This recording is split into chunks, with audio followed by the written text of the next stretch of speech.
আসসালামু আলাইকুম। কেমন আছেন আপনারা সবাই? আশা করছি আল্লাহর অশেষ রহমতে আপনারা সবাই ভালো আছেন।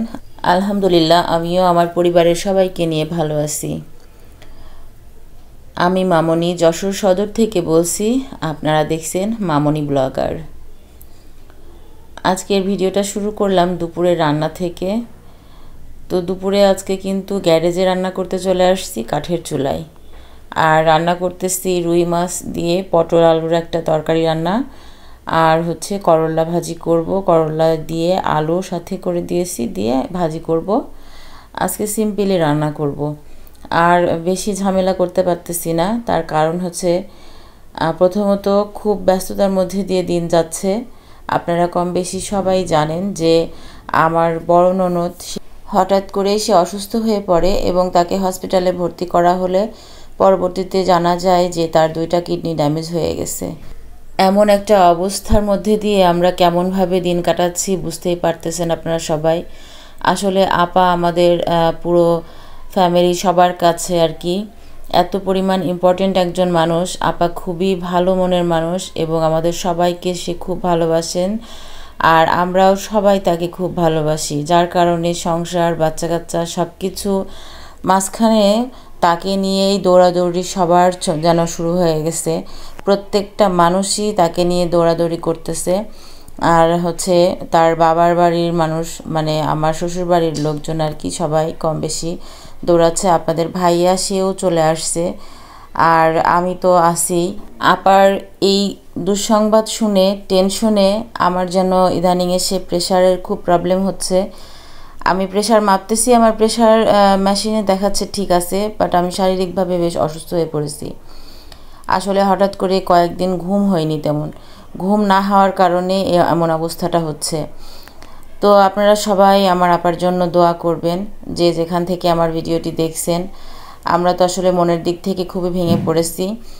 তার মধ্যে দিয়ে আজ কিন্তু সে 6 দিন হলো হসপিটালে ভর্তি আছে, আর এ বাদেও আমরা তাকে বাইরে চেম্বারে, ডক্টরের চেম্বারে আর কি নিয়ে দেখাচ্ছি। তো আমাদের যশোর খুলনা রেঞ্জের বিভাগীয় যে কিডনি স্পেশালিস্ট ডক্টর আবু নাসেরের প্রধান আর কি, ডক্টর এনামুল হক। তো এনামুল হক ওনার হচ্ছে বাড়ি আমাদের যশোরে একটা আছে, এবং উনি সেই বাড়িতে সপ্তাহে একটা দিন, শুক্রবারের দিন ওনার চেম্বার খুলে এখানে বসেন। তো আমি অনেক কষ্ট করে 2-3 জায়গায় হাঁটাহাঁটি করে দৌড়াদৌড়ি করে একজনের বাসা থেকে, ওনার একটু রিলেটিভ আর কি, তার বাসা থেকে যেয়ে তাদের আত্মীয়র মাধ্যমে একটু সিরিয়াল দিয়ে নিয়ে আসছিলাম। নিয়ে এসে তারপর শুক্রবারে সেখানে আমি দেখিয়েছিলাম আপাকে। হসপিটাল থেকে টেস্ট করানোর কথা বলে বের করে নিয়ে এসে আমি ওখানে আলাদা চেম্বারে দেখিয়ে টেস্ট করিয়ে ডক্টর দেখিয়েছি। দেখানোর পরে উনিও টেস্ট দিয়েছিলেন, কিডনির ক্রিয়েটিনিন আরও কি একটা দিয়েছিলেন। সেইগুলো টেস্ট করানোর পরে দেখলাম আমরা যে ক্রিয়েটিনিনটা একটু কমেছে আলহামদুলিল্লাহ।